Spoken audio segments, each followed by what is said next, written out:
cahilləri kitab tutduğumuz zaman müsəlmanlar gərək hikmətli olsunlar. Baxın, Allah Azze ve Celle bizə Quran-ı Kərimdə xəbər verir. Buyurur ki, وَلَا تَسُبُّ الَّذ۪ينَ يَدْعُونَ مِنْ دُونِ اللّٰهِ فَيَسُبُّ اللّٰهَ عَدْوًا بِغَيْرِ عِلْمٍ. Uzaq Allah hətta əmr edir. Buyurur ki, Allah'tan başqa çağrılanlar, yalvarılanlara, Allah'tan başqa ibadet edilənləri siz söyməyin. Yoxsa onlar da düşmənçilik edərək cahilliyindən Allah'a söyərlər. Subhanallah. Buna fiqdə səddən lizəri'ə qədisi deyilir. Yəni, biz günah şeylərə aparacaq bir əməllər, vasitələr varsa, onun qarşısını almaq lazımdır. Onun üçündür ki, bir insanı cahili xitab tutsan, əgər sən onun dininə olursa olsun, etiqadına olursa olsun, onu təhqir etsən, bil ki, o susmayacaq, o da onun dinini söyləyəcəkdir. Nədir ki, başqa bir hədisdə İmam Müslim rəvat edib deyir ki, İnnə min əkbəril kəbəir. Ən böyük günahlardandır ki, insan öz ata-anasına lənət oxusun.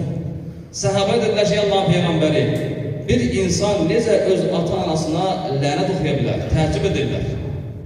Allah Resulü buyurur ki, o bir insanın atasını söyər, qarşı tərəf də onun atasını və anasını söymüş olar. Bu şəkildə o insan öz valideynlərinə lənət oxunmuş, onları söymüş olar. Subhanallah. Baxın, buradan da görürük ki, sən səbəb oldunsa, o feili sən etmiş kimi olursan. Subhanallah. Və xəbərlərdə oxumuşdum ki, Dağıstanlı bir idmançı hansısa bölgeye gidip orada bütpərəstlərin bütünü görüp və ondan istəyəsə edib təhqir edib onu. Təhqir etdikdən sonra bu adam tutublar, həbs eləmək istəyiblər, lakin sonra çox çalışıblar, üzür istəyib insanlardan və onu bağışlayıblar. Baxın, hikmətsiz davranıblar.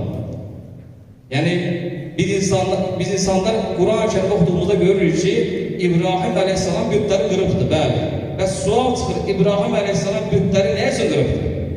Bütün bütləri qırdı, dağıtdı, bir dənə böyük bütdən başqa. O baltanı da onun boynundan asdı ki, bu vəsilə ilə insanlara doğru yolu satdırsın, onları dəvət etsin. Mücərrəd olaraq bir insanı təhqir etmək, əgər orada sənin dəvət niyyətin yoxdursa, bu həvadır və bu bəzən də fitnələrə yol açar. Təsəvvürə gətirib Birma dövləti zalim bir dövlətdir. Nə qədər müsəlmanların qanına giribdir. Bütpərəst bir dövlətdir. Orada bir müsəlman qalxıb onların bütlərini təhqir etsə, onu darmadağın etsə, bəlkə də o insana görə orada minlərlə, bəlkə də milyonlar insanın qanına girmiş olacaqlar. Yəni müsəlmanlar gərək hikmətli olmalıdırlar, dəyərli qardaşlar.